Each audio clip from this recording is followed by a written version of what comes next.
তেমনি এই রেসিপিটা না করে খেলে আমি জানতামই না যে এইটা এত বেশি মজা হয়। তো এখানে আমি নিয়ে নিয়েছি ১ কেজি গরুর গোশত।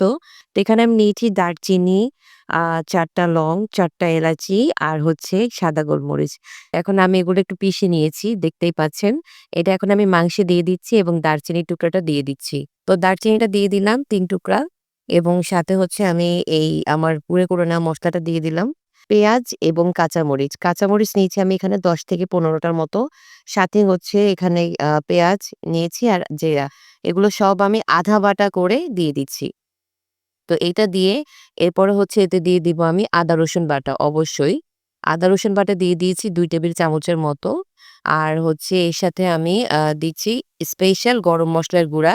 তারপরে লবণ এবং দুধ দিয়ে দিলাম।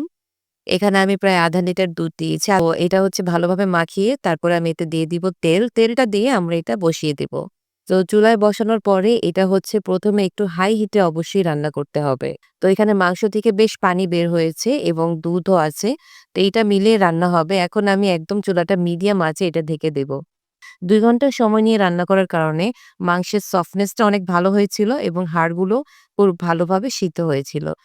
সো ফাইনালি রান্নাটা হয়ে গিয়েছে। একদম পারফেক্ট টেক্সচার এ চলে এসেছে। আমি এর মধ্যে কোনো প্রকারের পানি দেইনি। তো আশা করি ভালো লেগেছে আপনাদের কাছে। আল্লাহ হাফেজ।